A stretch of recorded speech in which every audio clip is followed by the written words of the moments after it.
Olá e bem-vindos a mais um debate virtual de Money Report. Hoje o nosso tema é o desafio de manter a saúde hoje e depois da pandemia. Nós temos atualmente uma batalha de narrativas no meio dessa pandemia gerada pelo coronavírus. De um lado, temos os partidários da economia e de outro, os partidários da saúde. Nós, de Money Report, não consideramos que um tema anule o outro, muito pelo contrário. Mas hoje é um dia para falarmos apenas de saúde. E para isso, nós temos dois grandes nomes para debater essa questão. Nós temos aqui Fábio Coelho, CEO do Google no Brasil, e o Dr. Sidney Klagener, presidente do Hospital Israelita Albert Einstein. Antes de começar o nosso debate, porém, eu gostaria de agradecer os nossos patrocinadores. São eles o Grupo Comolatti, chefiado pelo Sérgio Comolatti, o seu presidente, um dos maiores conglomerados empresariais do Brasil. O Grupo Comolatti tem quase 6 décadas de atuação no mercado nacional e atualmente integram seu portfólio empresas da área de autopeças, administradoras imobiliárias, concessionárias de veículos e uma iniciativa que todos nós conhecemos, que é o restaurante Terraço Itália.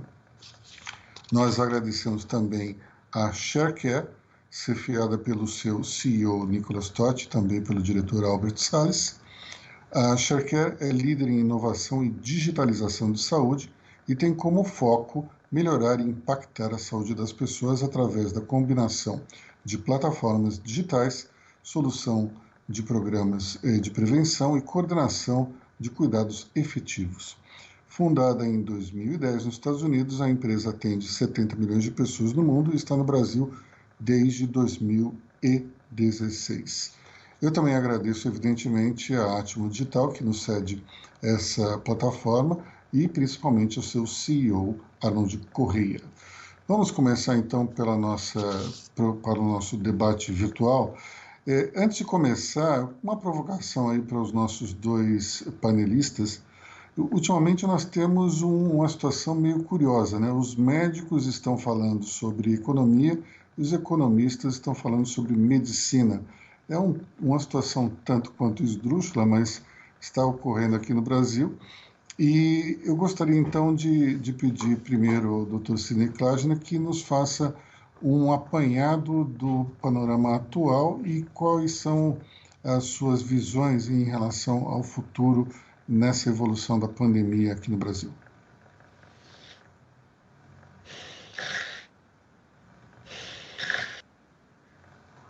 Opa.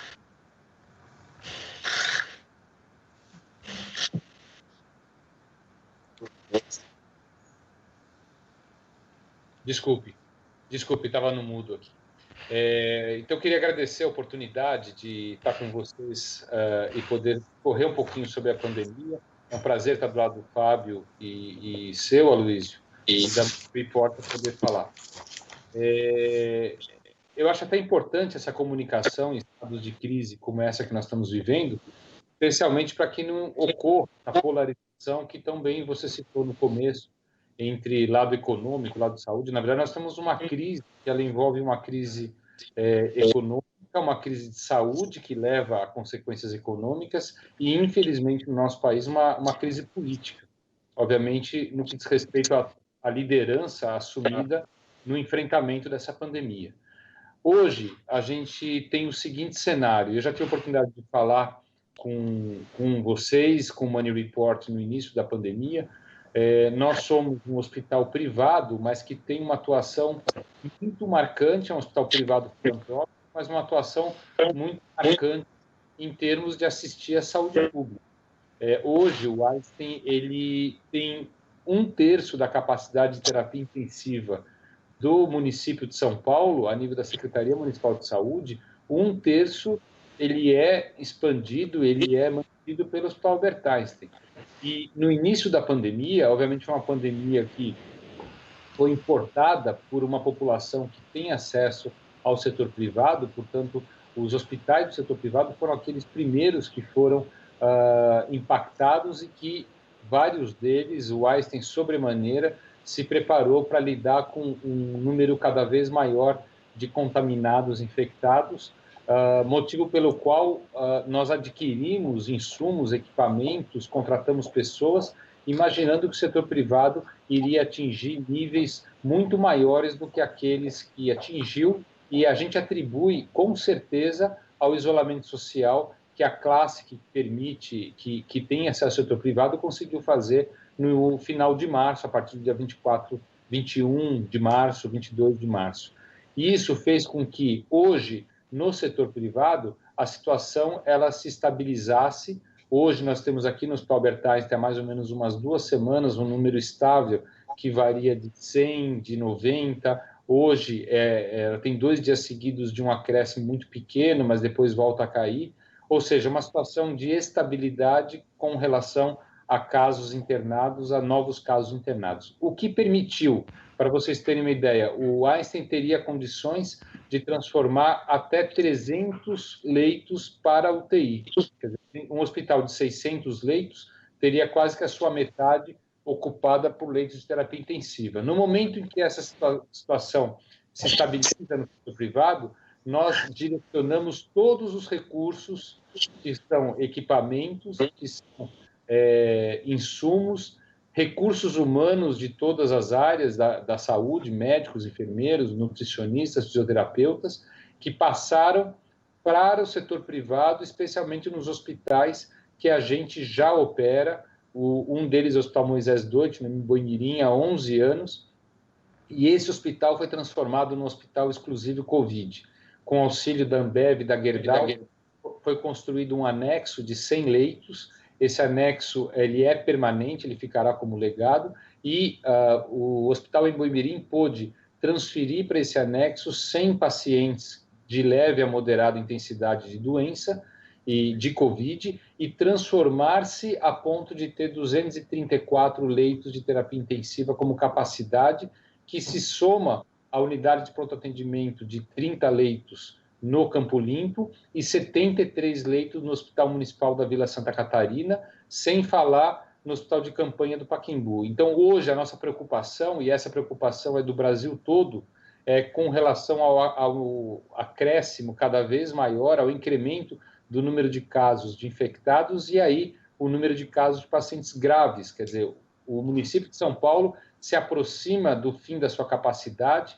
A gente espera muito que essa mensagem de isolamento faça com que o sistema seja capaz, nos próximos 10 dias, de lidar com esse aumento de demanda. A gente vê todos os dias o aumento do número de leitos que estão sendo abertos lá no Boimirim, conforme a demanda. Cada dia, hoje abriu 20 leitos a mais de terapia intensiva, mas a gente vê com muito cuidado e com muita preocupação isso acontecer em toda a rede pública, e o que faz com que a gente tenha a necessidade de interagir com o setor público para poder disponibilizar aquilo que tem de ocioso.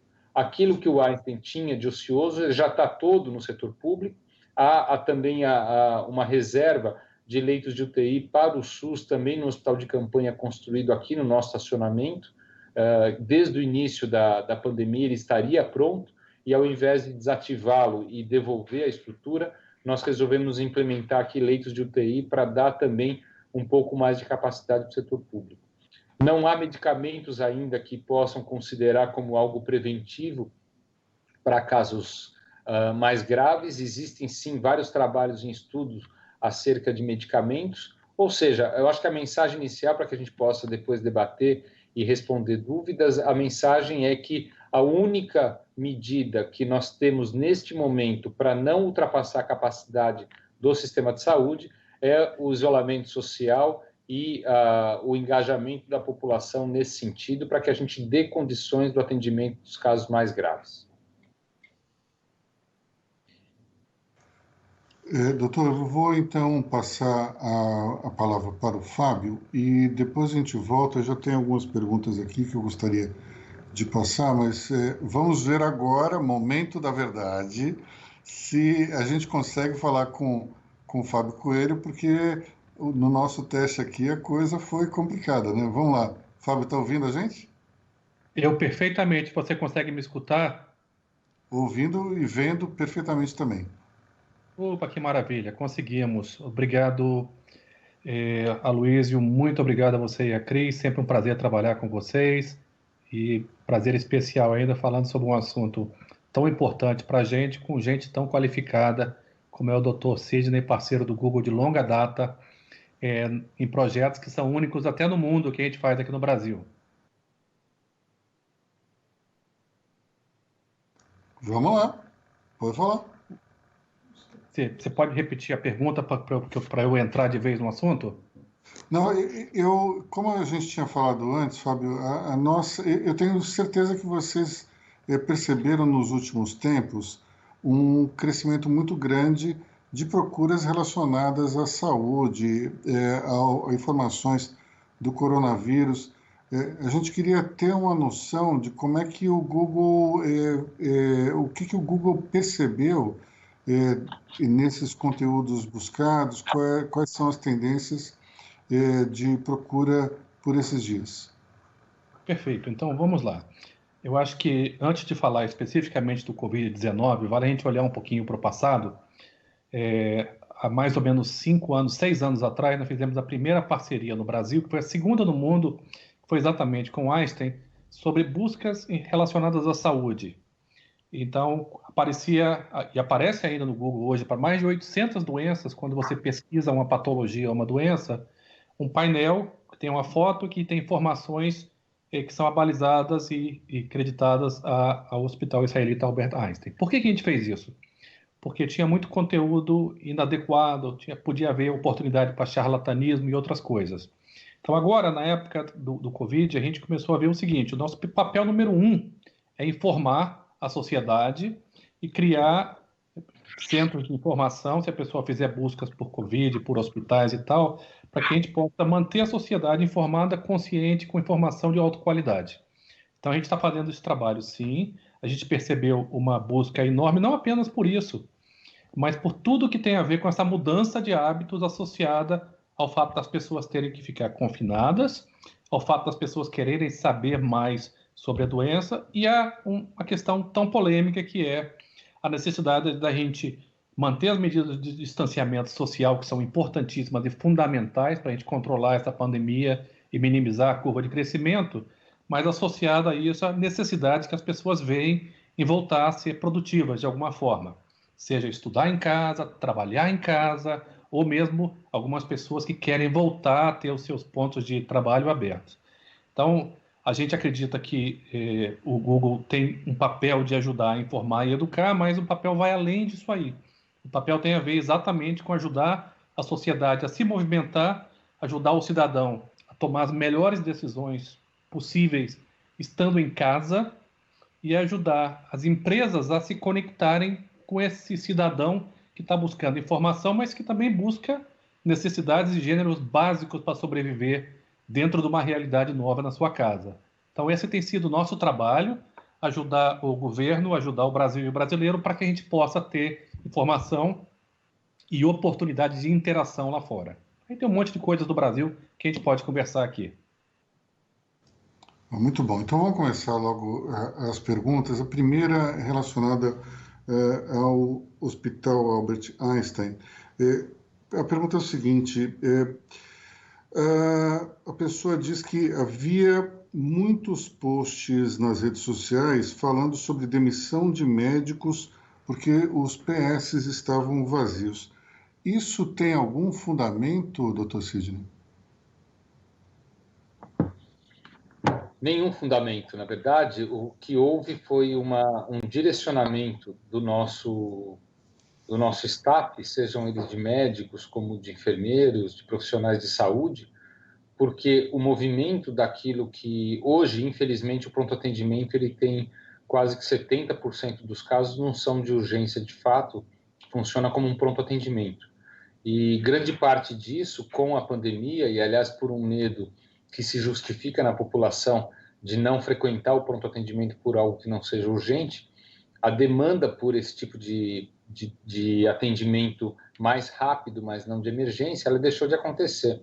Haja visto a própria ortopedia, que tem um movimento grande no nosso pronto-socorro, ela deixou de existir para que 2 ortopedistas estivessem de plantão. O que nós fizemos aqui, muito disso, porque nós assumimos a gestão e a operação de equipamentos da rede pública, nós direcionamos profissionais para unidades externas, que aí sim tinham um movimento aumentado, e também para essas iniciativas relacionadas à pandemia em outras unidades aí da esfera municipal.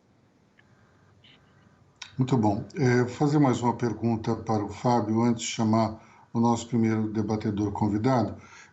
Fábio, a questão que vem para aqui é o seguinte: as pessoas querem saber como vocês fizeram no Google essa adesão ao isolamento social.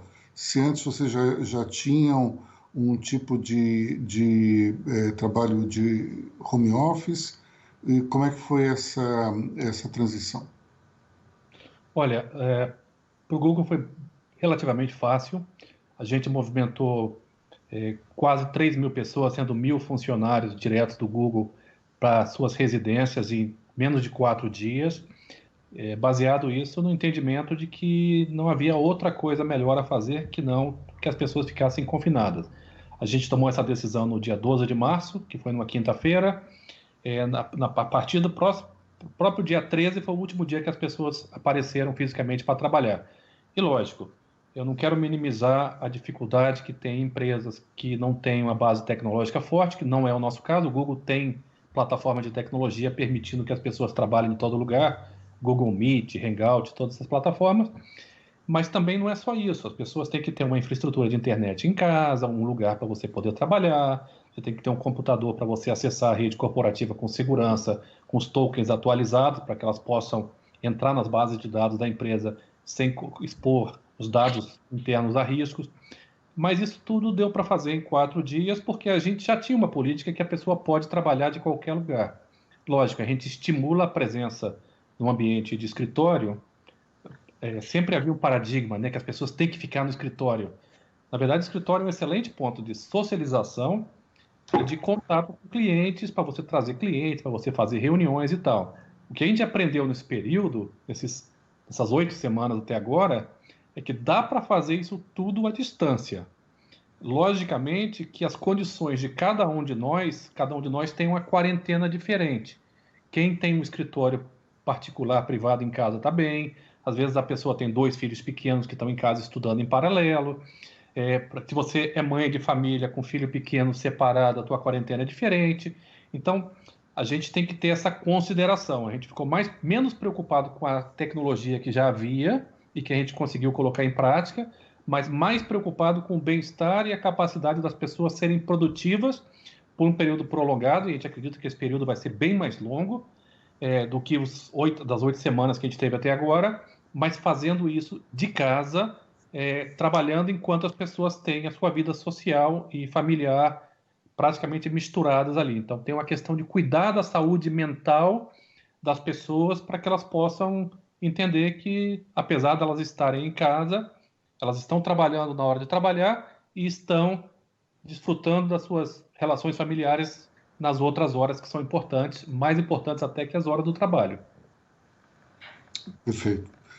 Eu vou chamar agora para uma participação especial o CEO do SAS no Brasil, o SAS, que é a maior empresa de Big Data do mundo, para fazer uma pequena intervenção, não é exatamente uma pergunta, mas ele gostaria de compartilhar alguns dados com a gente. Cássio, você está ouvindo a gente? Estou ouvindo sim, Luiz. Tudo bem com você? Tudo bom aí você? Tudo tranquilo, graças a Deus. Cássio, para quem não sabe, ele, nas horas vagas, também é vocalista de uma banda de rock chamada Market Prophets. Como é que é o nome Analytical mesmo? Prophets. The Analytical Prophets. The Analytical Prophets. Faz parte da nossa diversão, né? Mas, enfim, Luiz, eu acho que a intervenção aqui é um pouco, dentro dessa questão da Covid-19, um dos aspectos que está realmente sendo mais importante para a gente monitorar é como acontecem os contatos de pessoas infectadas, como a gente pode monitorar isso através de uma metodologia e tecnologia que nós chamamos de contact tracing, né? Na verdade, a ideia é monitorar os contatos dessas pessoas infectadas de modo a entender como se estabelece uma rede de conexões e, com isso, tentar parar o processo de contágio entre as pessoas, né? Os trabalhadores do setor público, principalmente enfermeiros e médicos, né? Eles podem entrevistar o paciente para confirmar quais foram os casos onde houve o contato da doença, né? O contato com a doença, e com isso, com essas informações, constituir e revisitar um banco de dados que vai ajudar, primeiro, a identificar quais são as pessoas com as quais esse paciente interagiu, incluindo alguns elementos de dados importantes, como nome, endereço, enfim, né? Quais foram os lugares que esse paciente esteve, né? Inclusive, eventualmente, uma viagem ou dentro da própria cidade onde ele se locomoveu, e tomar daí alguns elementos de dados, como o endereço desses locais, a duração da estadia, e também verificar quantas vezes o paciente interagiu com uma pessoa em um determinado espaço, né? Com base nisso, a gente consegue fazer um trace, um rastreamento, de modo a entender como é que se dá a possibilidade de contágio a partir desse centro difusor, que é a pessoa que aparece no hospital com essa característica, né? É um conceito novo, esse contact tracing, né? Tem sido usado por não é um conceito novo, melhor dizendo, né? Ele é uma prática que foi usada há muito tempo, desde o século passado, mas antes era feito tudo à mão, e agora nós temos tecnologias, né? No caso, o SAS, a gente entrega o banco de dados desse rastreamento, né? A gente enriquece os dados do rastreamento a partir dos contatos que são identificados nas unidades médicas.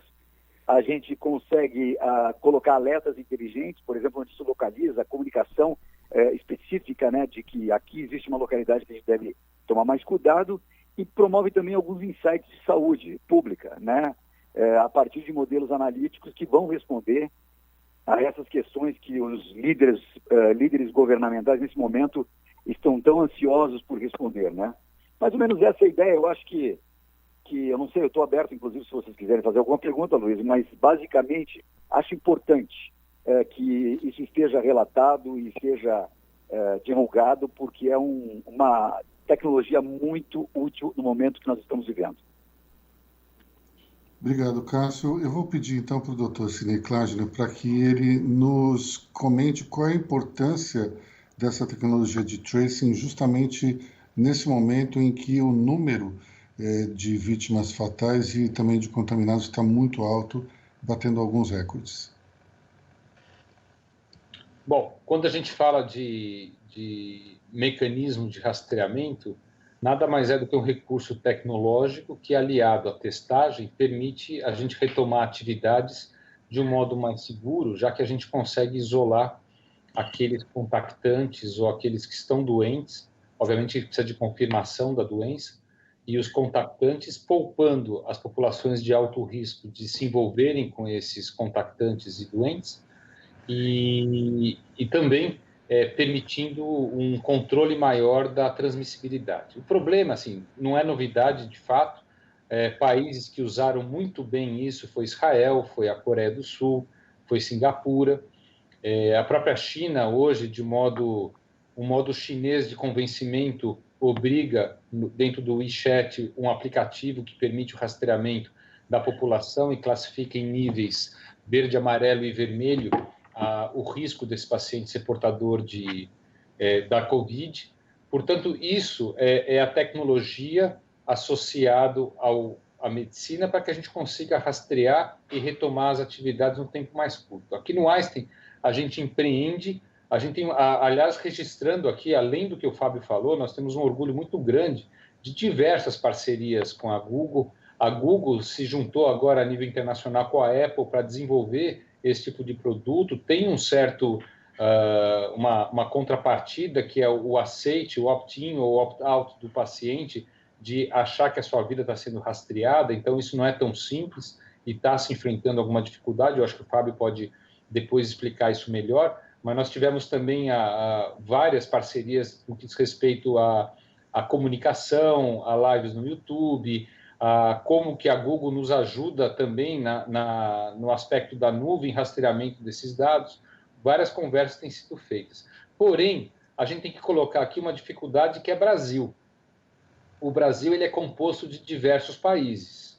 Dentre os países que nós estamos falando de estados que têm meio médico para 100 mil habitantes. Nós estamos falando de estados como Manaus, que antes da gente começar a rastrear para retomar, a gente precisa enterrar o empilhamento de corpos que está acontecendo por falta de assistência à saúde, não é por causa da pandemia, é por causa de um baixo nível de financiamento e de gestão do SUS que vem de décadas. E quando a gente fala de rastreamento, por exemplo, não adianta eu rastrear 15 milhões de pessoas, que é o número de pessoas que vivem em comunidades onde 6, 7, 10 pessoas moram no mesmo aposento, que não adianta eu rastrear contactante se eu não tirar o infectado de lá de dentro. O Rio de Janeiro empreendeu, por exemplo, numa associação com hotéis para tirar a população idosa das comunidades e deixar em hotéis, e ninguém aceitou sair da comunidade para povoar aqueles hotéis. Nós, aqui em Paraisópolis, por ser uma comunidade muito perto de nós, e a gente se sente um pouco padrinhos, né? Nós transformamos 2 escolas em alojamento para pessoas infectadas que não têm indicação de internar, que tratariam a sua Covid em ambiente domiciliar. São 520 postos que têm entretenimento, têm rouparia, refeições, para que eles saiam dos ambientes onde eles moram, né? Então, a rastreabilidade ela funciona, mas no nível populacional que, infelizmente, representa uma minoria num país como o nosso. Talvez funcione muito melhor num país como a Suécia, como a Coreia, como Israel, onde o indivíduo sai na rua e só pode sair por 100 metros, no metro 110 ele é preso, porque ele está sendo rastreado para isso. Então, eu vejo com muito bons olhos associar tecnologia com isso. Nós temos aqui todo um empreendimento de Big Data que junta até informações de máquinas de cartão de crédito, de sistemas de pontuação, para poder rastrear melhor, pelo menos para ter uma informação aonde andam essas pessoas. Mas a nível populacional isso fica muito difícil. Eu vou aproveitar esse gancho da tecnologia para chamar o nosso próximo debatedor, que é o Nicolas da Chercare. Nicolas, está na linha? Oi, Aloysio, boa tarde. Estou na linha, sim. É um prazer participar. Fico à disposição. Não sei se quer que eu já faça pergunta, como é que a gente trabalha? Por favor, pode falar. Bom, primeiro parabenizar tanto o Dr. Sidney quanto o Fábio, né, em respeito às colocações que eles já fizeram. A minha pergunta para os dois é claro que a gente tem a pandemia, enfim, tem toda essa situação de crise e eu acho que os efeitos de um jeito ou de outro são bastante significativos na nossa sociedade. Todavia, tanto o Einstein quanto o Google são empresas fortíssimas, são instituições fortíssimas que podem ajudar muito também o pós-pandemia. E a gente sabe que a saúde ela tem um problema crônico, né? A Chercare trabalha e atua muito nessa questão, que são os custos crescentes, muitas vezes 3, 4 vezes acima da inflação normal. Então a pergunta para os dois será mais voltada nesse sentido. Muito bem, vamos passar a pandemia, vamos considerar agora 2021.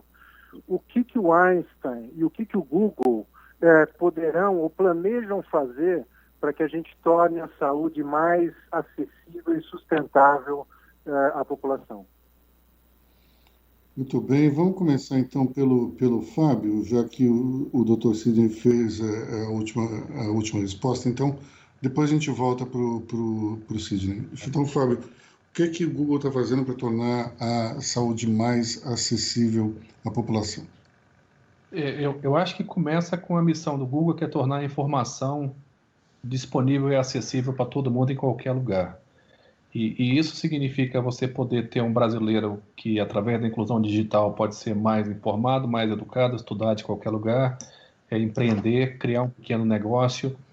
E o desdobramento disso aí é que pessoas mais preparadas valorizam mais a sua saúde, tanto no aspecto preventivo, quanto no aspecto de cuidado em geral.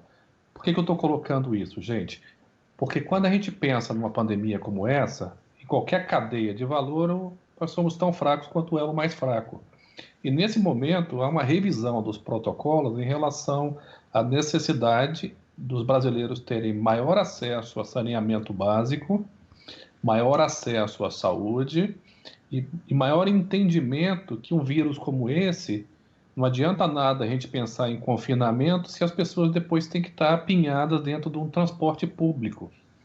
Então, com isso, a gente começa a entender, talvez, uma repriorização de riscos na sociedade que vai fazer com que investimentos tenham que ser feitos em alguns setores básicos ou em algumas áreas que não foram olhadas até agora. Então, eu queria parar essa resposta aqui para tentar olhar um pouquinho a questão também do que o colega colocou de contact tracing, que eu acho que o contact tracing, ou qualquer tipo de... A gente no Google, nessa parceria com a Apple, a gente está tentando colocar uma proposta que se chama Exposure Notification, uma notificação, porque ela é muito menos invasiva. Dificilmente, como muito bem colocado pelo Dr. Sidney, a gente vai conseguir ter um modelo de testing e de acompanhamento que não seja alinhado com o nosso entendimento ocidental de privacidade. O brasileiro, um conceito como esse de exposure notification é um conceito que ele é opt-in, você tem que participar. E se a gente conseguir ter de 30% a 50% das pessoas participando, você preserva a anonimidade dessas pessoas, do nome delas e tal, mesmo criando um database de pessoas contagiadas que fica disponível para o governo federal, para o Ministério da Saúde. Se a gente conseguir chegar nesse desenvolvimento, com qualquer que seja o parceiro, porque a nossa proposta aqui é simplesmente trazer a API junto com a Apple, que vão ser pequenos códigos que vão estar nos telefones Android. No Brasil, mais de 90% dos telefones são Android. E quando a gente fala de Apple, quando a gente junta os dois, dá praticamente 100%.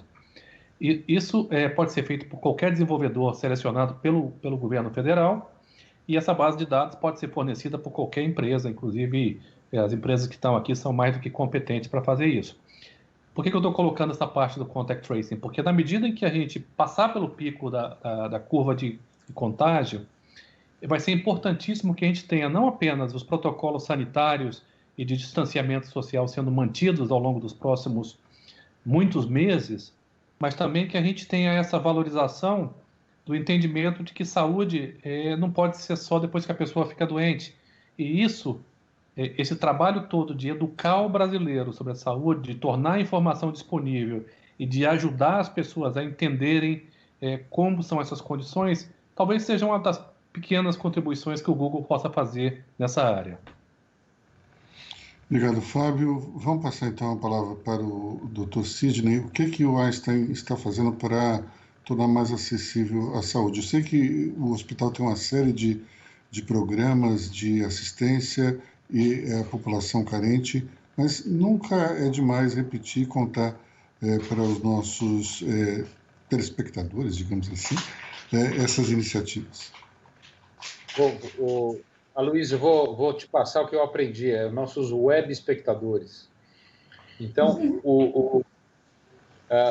eu vou mudar um pouquinho o tom da resposta, porque eu acho que assim, aquilo que o Einstein faz em termos de saúde pública, ele é difundido, ele está nas mídias, tem oportunidade da gente falar bastante. Na verdade, não é o que o Einstein pode fazer para que a população tenha mais acesso, é o que podem fazer para que o Einstein dê mais acesso ou ajude a dar mais acesso. Nós estamos vivendo uma situação que é uma situação de crise, a pandemia é como se fosse uma guerra, que ela nada mais é do que uma forma de expor as ineficiências de um sistema de saúde que há muito não tem um financiamento adequado, que há muito não tem uma gestão adequada, já que municípios de 10 mil habitantes ou menos contam com hospitais de alta complexidade vazios. E, na verdade, o que a pandemia faz, ela revelar, no momento que a gente mais precisa, a falta de investimento em produção de insumos de saúde dentro do Brasil, a falta de investimento em ciência, tecnologia e pesquisa. Vocês devem lembrar que o primeiro corte de orçamento do atual governo foi em pesquisa, o que gerou uma revolta muito grande. Agora, quanto mais a gente precisa de pesquisa para medicamentos, para novas tecnologias, para dispositivos, nós não temos o investimento nesse sentido. Nós temos um sistema único de saúde que não contribuiu para atrair profissionais de gabarito para todas as regiões do Brasil. Então, nós temos a região sul e sudeste com uma plenitude até além daquilo que a Organização Mundial de Saúde prevê de médicos por habitante, e na região norte e nordeste uma falta, inclusive, de especialistas. O Einstein tem um programa de tele-UTI que o especialista, neurologista, cardiologista, pneumologista, assiste por telemedicina as UTIs onde só tem um generalista. E isso, conforme até trabalho publicado, diminuiu mortalidade no Piauí em uma UTI em 54%. Quer dizer, no momento em que esta pandemia revela todas essas fraquezas, a gente vê que a parceria público-privada ela é fundamental naquelas questões em que o Sistema Único de Saúde não consegue prover com agilidade nem gestão, nem a entrega de medicina de alta complexidade, e a gente tem muito orgulho de fazer parte de muitas iniciativas junto com o Ministério, junto com o Estado, junto com a Prefeitura, mas o que precisa para a gente melhorar o acesso é um Sistema Único de Saúde que é fomentado por impostos, que tenha a responsabilidade da organização através de contratos, através de fornecedores, através de uma descentralização de cuidado que permita os estados a terem uma saúde, e aí sim a pandemia também nos mostra que é uma saúde muito focada, conforme o Fábio tão bem falou, uma saúde focada em atenção primária e prevenção. Porque se vocês olharem, quem está morrendo são os portadores de doenças crônicas, cardiovasculares, diabéticos, que têm um mau cuidado das suas doenças crônicas, às vezes por falta de atendimento, às vezes porque é uma negligência, e aí tem um papel muito importante, como o do Google, na comunicação da importância do manejo dessas doenças. Então, o sistema de saúde ele teria um melhor acesso quanto a essa relação que faz parte de um único sistema, o público e o privado. Primeiro, colocar o paciente no centro das atenções e não o interesse único, exclusivamente no negócio e no business, enquanto gera com fundos de investimento estrangeiros, colocando capital para remunerar acionistas, e colocar a saúde, de fato, como o principal motivo de atuação de um sistema de saúde. E aí sim, o setor privado pode, às custas de um incentivo ao não desperdício, uma prática assistencial adequada, estimulando formação médica adequada e atração em outras praças de profissionais gabaritados, aí sim contribuir para o sistema único para que possa atender da forma correta o grande número da nossa população. Obrigado, Sidney. Eu vou fazer uma pergunta agora que é do Renato Opsi Blum para o Fábio Coelho. Antes, deixa eu só fazer um comentário. As pessoas estão mandando as perguntas pela plataforma. Muitas vezes os e-mails chegam aqui não com o nome completo, só o primeiro nome. Então, seria interessante que a pessoa colocasse o nome completo ao final da pergunta, porque aí eu posso até dar o crédito. Então, a primeira pergunta aqui o Renato Opsi Blum fez duas. Vou fazer essa primeira aqui para o Fábio. As fake news têm impacto direto na pandemia e no comportamento das pessoas. Como os algoritmos do Google trabalham para evitar a disseminação desse vírus chamado fake news? Tá, Dr. Renato Opsi Blum, excelente profissional aqui do Brasil. Esse é um assunto importante, não apenas pelo fato da associação com o momento, mas por todo o desdobramento político que as fake news trazem no respeito à polarização e à redução da capacidade do brasileiro de tomar melhores decisões. O que a gente tem no Google? Primeiro, a gente tem um trabalho sério de valorizar conteúdo relevante. A gente criou um fundo de apoio emergencial ao jornalismo para que a gente possa ajudar o jornalismo de qualidade, pequeno, médio e grande. Fizemos uma série de iniciativas nesse momento que a gente percebe que os veículos de comunicação que criam informação abalizada, informação séria, passam por dificuldade. Paralelo a isso, naturalmente, a gente tem ajudado essas empresas a poder fazer essa migração para o digital no momento em que se percebe claramente que há uma queda do consumo de do jornalismo em papel. Já havia uma queda, nesse momento acelera até um pouquinho mais. Tão importante quanto isso é promover o jornalismo de qualidade através de parcerias com o Comprove, o Procura Saber, a Lupa, que são entidades que fazem o trabalho de identificar e nos ajudar a remover as fake news. é um trabalho, infelizmente, no momento em que a gente vai buscando ajudar o brasileiro a se educar, entender como esse acesso à informação abundante, ele tem que ser um acesso à informação abundante de qualidade, é um trabalho de construção. Eu queria falar de uma outra plataforma muito importante para nós, que é o WhatsApp, que teve que limitar o número de compartilhamento de notícias, até mesmo em função de que as pessoas às vezes pegavam uma notícia e repassavam para frente.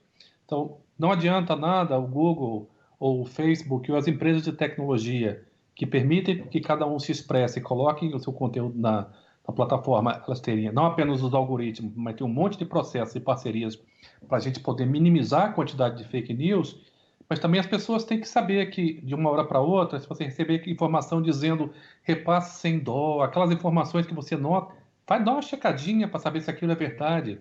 Dá uma checada para, antes de repassar, a gente tem que desenvolver também um pouco de consciência crítica e de checagem de que aquelas informações devem ou não ser repassadas para frente. A questão de fake news é uma praga mundial.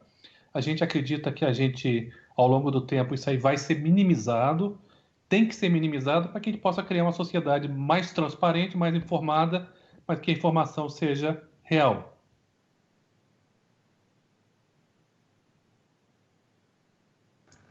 Obrigado, Fábio. Eu vou falar agora sobre fake news também e passar a palavra depois para o Dr. Sidney, mas é um comentário bastante rápido relacionado a isso. Eu recebo diariamente, e eu não estou exagerando, pelo menos 20 pedidos de pessoas que me pedem opinião sobre se um determinado post é verdadeiro ou não. Em 95 a 99% dos casos, eu resolvo essa dúvida com uma única busca no Google. Uma só. E é simplesmente colocar o texto, o tema daquele vídeo ou daquele post. Então, não é uma coisa tão difícil como o Fábio falou. É somente fazer uma pesquisa que não dura 15 segundos.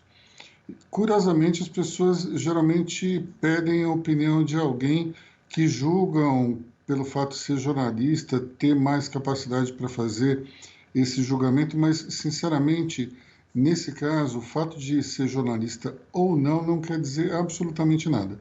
Se a pessoa tiver um pouco de paciência, ela pode, por conta própria, resolver essa dúvida.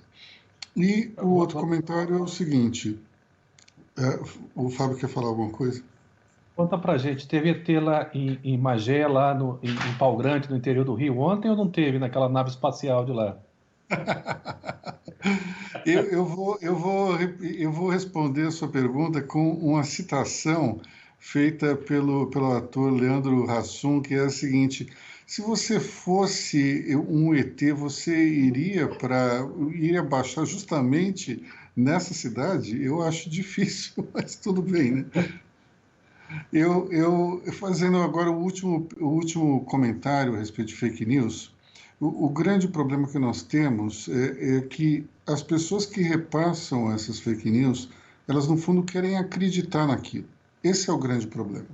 Eu não quero botar, digamos, a culpa em pessoas que acabam sendo vítimas também desse processo, mas o fato é que cada um precisa ter um discernimento para não passar esse tipo de coisa para frente. E justamente esse é o tema da próxima pergunta para o Dr. Sidney, sobre os vídeos que disseminam as fake news. Nós fazemos parte de alguns grupos em comum e volta e meia se pergunta qual é a opinião do Dr. Sidney a respeito de um vídeo aqui, outro ali. O último que está correndo por aí é de uma médica, uma virologista chamada Judy Mikovits, no qual ela acaba atacando o especialista Anthony Fauci, dizendo que a pandemia é, na verdade, uma grande conspiração e até fazendo algumas críticas às vacinas. Então, gostaria do seu comentário sobre esse vídeo em particular, não sei se você já viu, mas e se não viu, sobre esses vídeos de maneira geral que ficam correndo por aí. É bom que você fale isso, pelo menos no grupo do Money Report, depois eu não preciso escrever, porque eu me manifesto pouco nos grupos de WhatsApp, e quando me manifesto é porque mais de 3 pessoas perguntam alguma coisa nesse sentido. E aconteceu, na verdade, um vídeo muito semelhante, faz umas 2 semanas, um vídeo muito semelhante de um israelense, que falava exatamente a mesma coisa. E quando me pediram para olhar, era um vídeo de mais ou menos uns 8 minutos, eu parei no 30 segundos. Porque na hora que você começa a ver, você vê que não tem fundamento nenhum. Esse é o papel da comunicação, quer dizer, hoje a gente tem um ambiente que você consegue, através de fontes de boa reputação, e você disse tudo, né, Aloysio? Numa pesquisa única no Google, você sabe se aquilo é fake ou não. Agora, como é que pode uma pessoa postar um vídeo no momento em que o mundo, depois de 6 meses quase, está passando por uma pandemia de difícil conhecimento, que ninguém sabe como a doença se comporta ou se comportará, cada dia tem uma notícia nova. Hoje eu acordei com um banho de água fria, que dos testes sorológicos na Espanha, só 5% foram positivos. Alguém consegue falar alguma coisa dessa doença?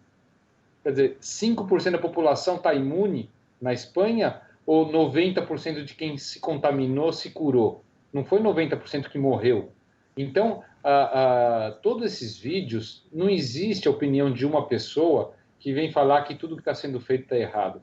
Quando vocês começarem a ver vídeo disso, eu aconselho até parar, porque daí, assim, aquele momento que eu tenho para chegar em casa, umas 10 da noite, e poder mostrar que também faço outras coisas que não falar de pandemia, senão, sob o risco da presidenta lá de casa mandar eu embora, então aí eu não vou perder aí um tempo maior de digitar uma resposta para falar que é totalmente uma bobagem. Um país como os Estados Unidos, que tem inúmeras instituições de respeito, as melhores do mundo, para acreditar que o médico que está na Casa Branca fale bobagem, isso é uma conspiração, isso aqui é bom para quem está em quarentena, com teorias conspiratórias e paranoicas, fica mais ainda amedrontado e preocupado. Então, isso é uma tremenda bobagem, Luiz. Obrigado, Sidney. Pergunta agora para o Fábio Coelho. Fábio, como é que vai ser a volta do final das regras de isolamento para o Google? Vocês vão manter o home office por mais tempo? É importante, especialmente essa questão para o Google, porque para quem nunca visitou a sede da empresa, é uma sede que foi feita para que as pessoas ficassem o tempo que quisessem lá. Há uma série de facilidades de alimentação, inúmeras alternativas, inclusive, de alimentação, até massagem, locais de relaxamento.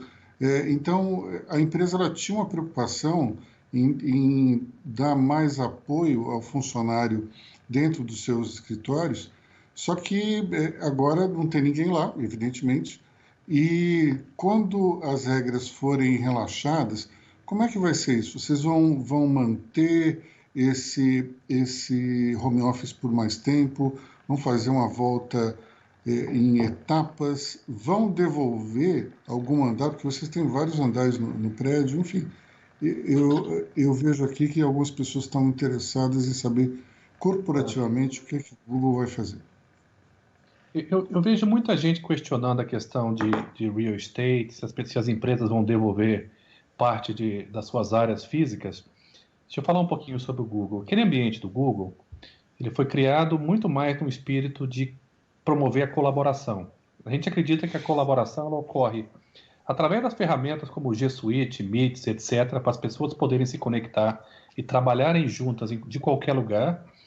Ou então, se você estiver fisicamente, o escritório é um ponto que permite a troca de ideias, projetos em comum e que as pessoas colaborem naquele ambiente. Dentro da realidade atual, a colaboração só pode ocorrer se houver um mínimo de segurança e condições de saúde, então a gente não pode fazer isso agora. Não apenas porque ir para o escritório, e o retorno ao escritório significa entender que pessoas saem das suas casas, de lugares diferentes, tem que pegar uma condução, às vezes uma condução pública, para chegar no escritório, conviver dentro do prédio com áreas comuns, com outras empresas, para poder chegar no escritório E nesse período, nesse trajeto todo, tem que ser respeitado o distanciamento social de 6 pés, 1,80 m, e a gente acredita que isso não é execuível nesse momento. Então a gente não vai voltar até a gente ter condições de garantir que pelo menos 10, 20% das pessoas vão ter as condições mínimas de estar no escritório. Agora, pensando pelo lado do real estate, tá, que é importante e gera muita curiosidade isso. Quando a gente fala de dedensificar o espaço, significa que se as pessoas têm que manter 1,80 m de distância entre elas, em realidade vão caber menos pessoas nas áreas comuns de trabalho e vão caber menos pessoas nas salas de reunião. Uma reunião que antes tinha uma sala grande lá que você podia botar 250 pessoas, talvez a gente possa fazer uma reunião com 30 pessoas. Isso vai ser por um bom tempo. Então, a gente quer, no momento que a gente puder, ter um retorno gradual, preservando um conceito de opcionalidade. Quem não estiver se sentindo confortável ou tiver alguma propensão ou comorbidade que tornam aquela pessoa uma pessoa mais exposta, mais vulnerável ao vírus, a ideia é que até o final do ano essa pessoa possa trabalhar de casa. Não significa que 100% vai trabalhar de casa, não, tá? Mas significa que as pessoas vão ter a opção de dizer: não estou confortável de voltar, a minha função eu acho que eu consigo fazer de casa, e a gente vai avaliar isso caso a caso, mas a ideia é que as pessoas possam trabalhar de casa, sim. O que a gente está percebendo é que tem vários grupos, tá, Luiz? Tem gente que está em casa, que quer voltar para o trabalho, que quer voltar para o escritório, porque sente falta daquele ambiente e tal.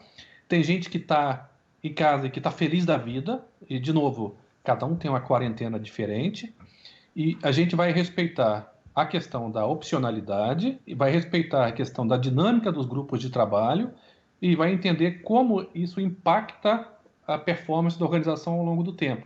Entre agora e o final do ano, se a gente parar para pensar, nós tivemos apenas, do começo da pandemia para cá no Brasil, do começo do confinamento, apenas 8 semanas. Então, nos próximos 60 dias, a gente deve aprender muito com isso. Mas o que fica claro para a gente havia um paradigma que não se podia trabalhar à distância. A gente acredita que, para o tipo de trabalho que a nossa empresa faz, de novo, respeitando as outras empresas, dá para fazer 90% do trabalho de casa.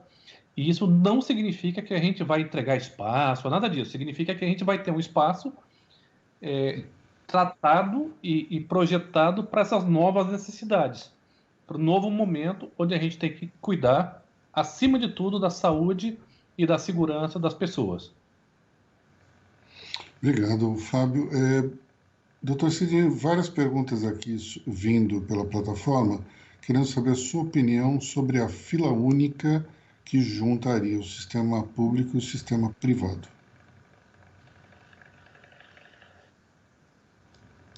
Esse é um assunto que tem ocupado muito das discussões nos últimos dias, e eu entendo que, quando a gente fala de fila única, nós estamos falando de uma colocação de pacientes, não importa de que setor eles vêm, se do público ou privado, numa ordem que permita você dirigir para todos os leitos, não importa se leito público ou privado, com base em critérios que não são bem definidos.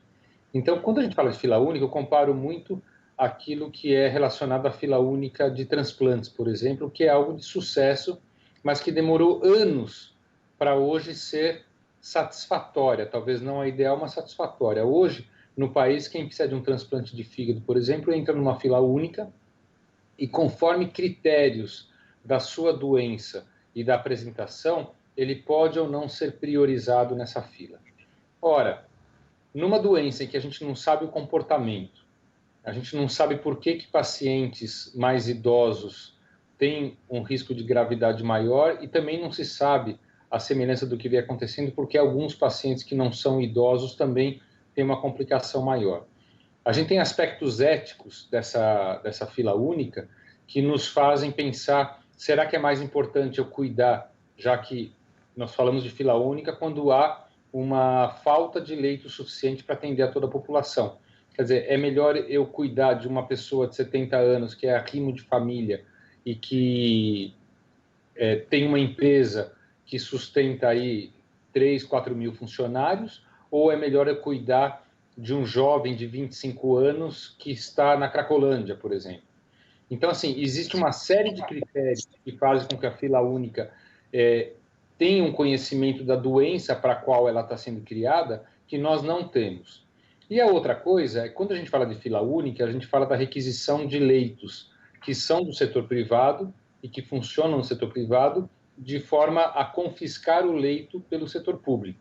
Quando a gente fala que o setor público pode requisitar o leito, nós não estamos falando única e exclusivamente do leito como cama e como um respirador, porque no momento em que você pega o leito e o respirador, para que você tenha condições de fornecer um bom atendimento a esse paciente, nós precisamos do leito, do respirador, de uma equipe multiprofissional que inclui cardiologistas, nefrologistas, infectologistas, pneumologistas, fisioterapeutas, nutricionistas, enfermagem, bombas de infusão, equipamentos médicos, insumos, equipamentos de proteção, quer dizer, tudo que está em torno no leito é algo que está sendo mantido por uma organização que no momento que esse leito é confiscado pode não ter mais a remuneração adequada para prover com esses entornos de um leito, e o que contribuiria para o mau atendimento do paciente do setor público e também tiraria o leito do setor privado de alguém que investiu no seu plano de saúde para ter aquele hospital o atendendo desde vários anos, principalmente durante a pandemia. Então, eu sou contra uma fila única, eu sou a favor do entendimento do setor público para que possa contratar a capacidade ociosa do setor privado. Aquilo que nós fizemos aqui, tudo que é ocioso, foi destinado ao setor público, mediante negociações com a prefeitura, às vezes não tão vantajosas, mas nós estamos numa pandemia, mas muitas vezes essas negociações podem salvar custo fixo de organizações que têm agora um baixo afluxo de pacientes. Quer dizer, esse entendimento ele é mais do que necessário para que a gente possa prover a maior capacidade possível, mas não através de confisco que prejudicaria tanto o setor público quanto o privado e não agregaria em nada em termos de até padrões éticos no que diz respeito a essa fila única. Lembrando que, se houvesse a vantagem da fila única, ela teria sido implementada, por exemplo, para quem morre de câncer sem tratamento, antes da pandemia, para quem morre de AVC sem ter UTI para cuidar. Quer dizer, isso não foi. Eu não acho que a pandemia é o momento de você, a curto prazo e na correria, implementar uma fila que demora anos para ser implementada, para ela ser criteriosa, com padrões éticos, que traga alguma vantagem. Obrigado, doutor Sidney. Fábio, vieram duas perguntas aqui pela plataforma que eu acho que são bem interessantes, as duas relacionadas a homeschooling. Juntando as duas, seria mais ou menos o seguinte: se você tem como estimar o crescimento nas buscas, digamos, de dúvidas escolares desde que começou a pandemia, porque, afinal de contas, os alunos eles não têm mais tanto acesso aos professores, mas a aula continua sendo dada remotamente e há uma série de tarefas que são feitas e, portanto, uma ferramenta de busca pode ajudar nesse sentido. Olha, Aloysio, na verdade é o seguinte, a gente sempre forneceu para os estados brasileiros o G Suite for Education gratuitamente, tá? Então, a questão aqui para você implantar uma ferramenta dessa, que permite você ter uma aula, fazer uma videoconferência, ter um e-mail para cada aluno, para cada professor, e o professor organizar aquilo em salas, às vezes o professor se sentia que o aluno não tinha conectividade em casa, que nem todo mundo tem. Às vezes a nossa realidade não é a realidade do Brasil inteiro, né? Então, com isso, o que aconteceu? A gente, em São Paulo, por exemplo, falar do nosso estado aqui, dos 3.300.000 licenças que a gente disponibilizou gratuitamente, tinha 100.000 sendo usadas depois de 4 anos, o que é pífio, né? De uma hora para outra, o estado de São Paulo teve que sair de 100.000 para mais de 1 milhão, para 2 milhões daqui a pouquinho. O que a gente percebe? Existem várias maneiras de você aprender à distância. E, logicamente, a melhor é que você tenha um acompanhamento pedagógico com o professor que te ajuda a aprender, ajuda no teu processo de aprendizado. A gente trabalhou com vários secretários. Hoje o G Suite para a Educação junto com um aplicativo chamado Classroom, que você consegue juntar as aulas, consegue dar teste para os alunos daquela sala e tal, o Classroom e o G Suite para Educação já vão chegar a 10 milhões de estudantes no Brasil. 10 milhões de estudantes. Então, é um número 5 vezes maior do que era antes. Isso é muito bacana. Mas mais do que isso, eu acho que é importante entender que não são apenas essas ferramentas que estão disponíveis. Você pode ir no YouTube Educação, que você tem centenas de vídeos para os estudantes aprenderem. Você pode ir nas plataformas da Fundação Lehman, que tem muita coisa boa. Você pode ir no Salcan, da Khan Academy, que tem muita coisa boa. Então, acho que se a gente for separar o assunto, a abundância de conteúdo disponível não é só no Google, e tem várias plataformas boas que tem para você poder estudar. Transformar o ensino brasileiro num ensino que ele não apenas você possa estudar da escola, mas você possa estudar de qualquer lugar, tem sido o ímpeto desse momento. E esse ímpeto está sendo tratado da melhor maneira possível, respeitando essa diferença de classe social que a gente tem no Brasil, que infelizmente é muito perversa. A gente está falando, mas o ideal no Brasil seria que todo mundo tivesse acesso à internet.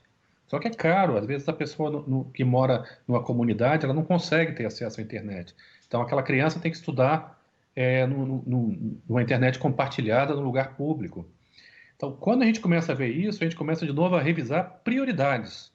Eu acho que uma prioridade que deveria ter de Estado é você ter todo estudante podendo estudar de qualquer lugar e ter um pequeno computador barato para que aquele estudante possa se conectar, ter a conectividade.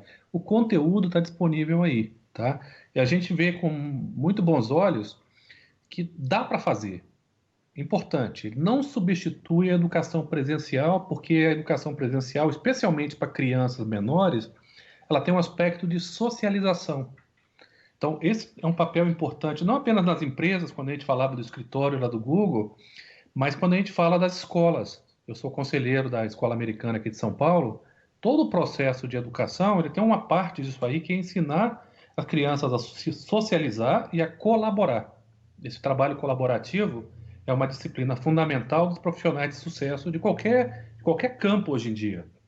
Então, eu acredito que isso vai trazer para o Brasil um entendimento maior ainda da necessidade de tratar a educação de qualquer lugar como prioridade, e quem sabe a gente não consiga ajudar o governo trazendo soluções que barateiem esse acesso à distância. Muito obrigado, Fábio. Eu gostaria, então, de encerrar o nosso debate virtual de hoje, não só pela agenda atribulada do Fábio Coelho, como também da do Dr. Sidney Klassner. Agradeço demais aos nossos debatedores pela disponibilidade e também agradeço aos nossos patrocinadores, o Grupo Comolatti, a ShareCare, representados pelo Sérgio Comolatti e Nicolas Toft, e também a Atimo Digital, representada pelo seu CEO, Arnoldo Corrêa, que nos cede essa plataforma. Aviso a todos que amanhã às 16h30 teremos outro debate virtual sobre oportunidades que existem no mercado de reestruturação e private equity, especialmente agora em meio à pandemia. Agradeço a todos mais uma vez e até a próxima.